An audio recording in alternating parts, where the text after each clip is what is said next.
ប្រទេសកម្ពុជាថៃវៃគ្នាទៀមទីដណ្ដើមយកប្រាសាទតានឹងទឹកដីប្រៃព្រឹក្សាតាមព្រំដែនកម្ពុជាថៃច្បាំងគ្នាទាំងយប់ទាំងថ្ងៃអត់មានចាញ់ឈ្នះប្រជានុរាងគ្រប់គ្នាជាអ្នកគាំទ្រកងពលទីហ៊ានឲ្យច្បាំងគ្នា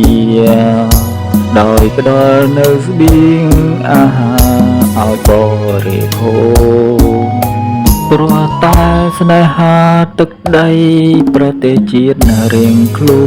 នស៊ូស្លាប់មិនព្រមបាត់បង់ទឹកដីខ្លួនឡើយដូច្នេះខ្ញុំសូមផ្ដាំថាទាំងដីដូនតាក្រុងអង្គយុធ្យាអយុធ្យាខោតៃទឹកដីប្រទេសថៃក្រុងស្រីយសោធរៈបរៈទឹកដីអង្គរក្នុងប្រទេសកម្ពុជាខ្ញុំគឺព្រះរាជាចៃស្រិនវរ្ម័នឧបទេសោលីវុធី មាននាមហៅថាព្រះបានចក្រពត្រាធិរាជពុទ្ធីធរចំចៅទីអង្គជាស្ដេចមហានគរខ្មែរគ្រប់គ្រងភពផែនដីកំណើនទេវរាជសូមប្រាប់ទៅញាតិរាល់គ្នា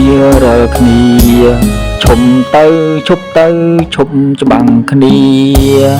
ក្រុងអង្គយុធ្យាសុខោតៃប្រទេសថៃក្រុងស្រីយសោធរៈបរៈប្រាសាទអង្គរប្រទេសកម្ពុជាត្រូវមានសន្តិភាពស្រឡាញ់គ្នាព្រោះយើងគឺជាសារជាតិឈាមជ័របងប្អូនតែមួយត្រូវចេះជួយសាមគ្គីភាពគ្នាទៅវិញទៅមកតែមួយត្រូវមានសាមគ្គីភាពគ្នាទៅវិញទៅមកត្រូវជួយសង្គ្រោះគ្នាត្រូវតែទម្លាក់ដាក់អាវុធចោលចុងឈុំច្បាំងគ្នាឈុំឆ្លោះគ្នាគោរពតាមមាគ៌ាព្រះពុទ្ធដីកាពុទ្ធសាសនាព្រះសាស្តាអរហន្តសម្មាសម្ពុទ្ធោព្រះអង្គប្រទានពរឲ្យយើងបានសុខសាន្តក្នុងបរលោកនេះ